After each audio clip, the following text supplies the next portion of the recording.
I want you to imagine waking up one morning, stepping outside with your coffee like you've done 1,000 times before, and something feels wrong. The light hits your yard differently.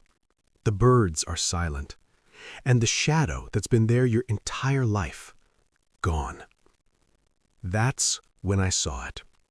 A massive, empty space where my tree used to stand. Not a branch, not a stump tall enough to honor it, just the jagged, butchered stump and tire tracks carved through my lawn like scars. That tree was over 200 years old. It was older than the neighborhood, older than the HOA, older than every single person who voted to destroy it. My hands were shaking as I dropped my mug. Coffee spilled everywhere, but I didn't even notice. I just stood there, staring, trying to convince myself this was some kind of nightmare. That tree wasn't decoration. It wasn't landscaping, it was history. My grandfather used to tell me stories about it, how his father used to sit under it as a boy, how it survived storms, lightning strikes, droughts, and wars, how it stood long before the first house in this development was ever built. And now, gone. Cut down without a single word to me. I didn't need to guess who did it. I already knew. The HOA. This wasn't the first time they'd complained about that tree. They said it dropped leaves into neighbors' yards, that its roots might interfere with sidewalks someday, that it didn't fit the community aesthetic. They sent letters, warnings, fines. Every time, I responded with documentation. Arborist reports, historical registry paperwork, city protection status, environmental preservation letters. That tree was legally protected, and they knew it. Or at least, they should have. But HOAs have a special talent for believing rules only apply to homeowners, not to themselves. I walked over to the stump and ran my hand across the raw, fresh wood. The smell hit me immediately. Sharp, bitter, like something murdered.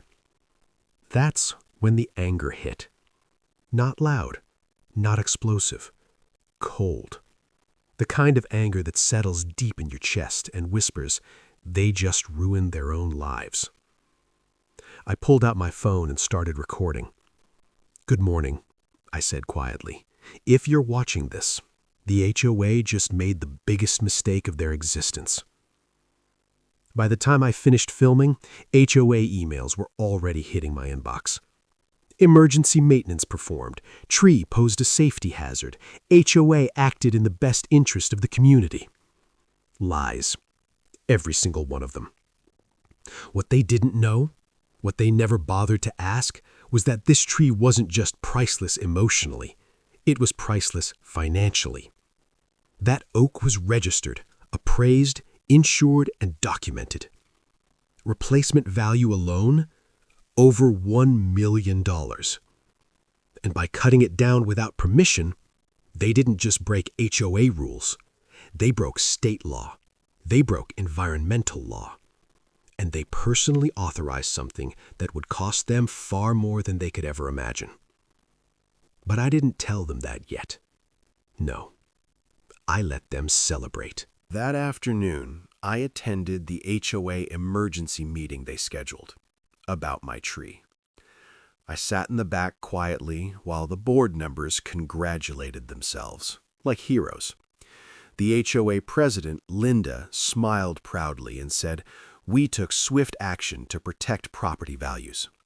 Protect property values. By destroying one of the most valuable natural assets in the entire county. Another board member joked, "Well, at least we won't have leaves clogging the drains anymore." People laughed. I didn't. I raised my hand. Linda sighed dramatically. "Yes?" "Who authorized the removal?" I asked, calmly. She didn't hesitate. "The board did, under our emergency maintenance clause." "Did you consult the homeowner?" I asked. She crossed her arms. "We don't need permission when safety is involved." "Did you review the arborist reports I submitted?" Silence. I continued, my voice steady. Did you verify the tree's protected status with the city? Another board member muttered, It's just a tree. That's when I stood up. Then you won't mind replacing it, I said. They laughed again. Linda waved me off. Sir, you can file a complaint if you'd like. I smiled.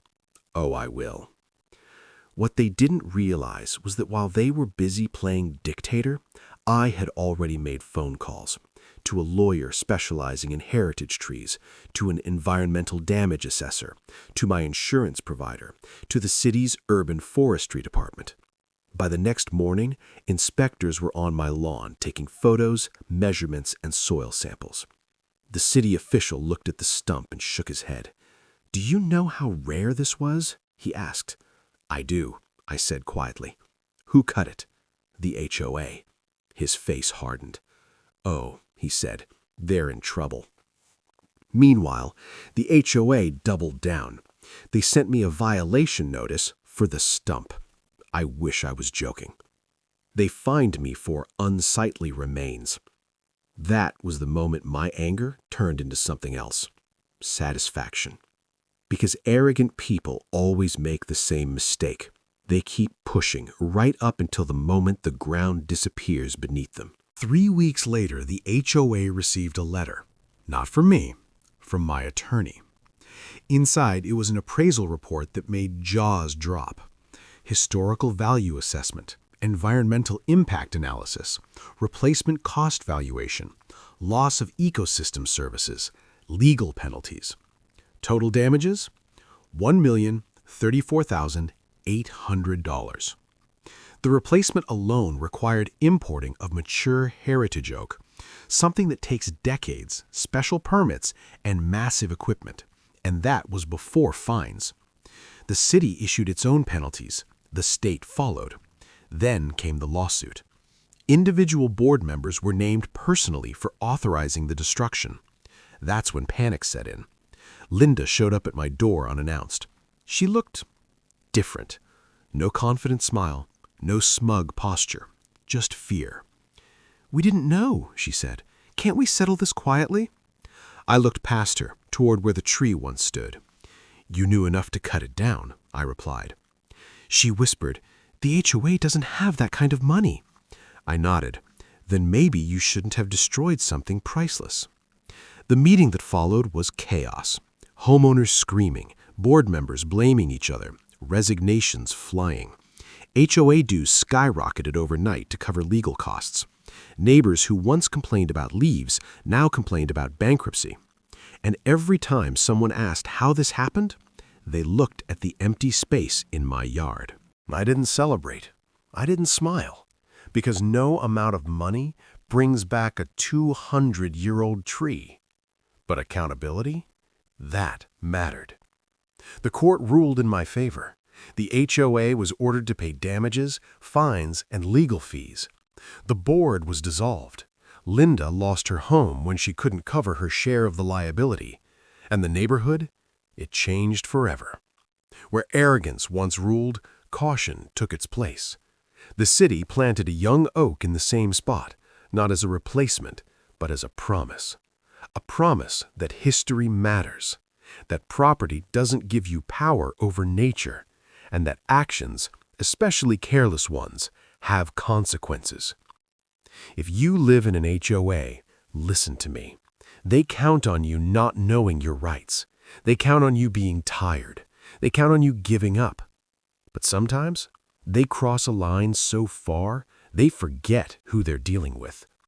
That tree stood for 200 years. The HOA didn't last 5 after they cut it down. And every time I walk past that stump, I don't see loss. I see justice.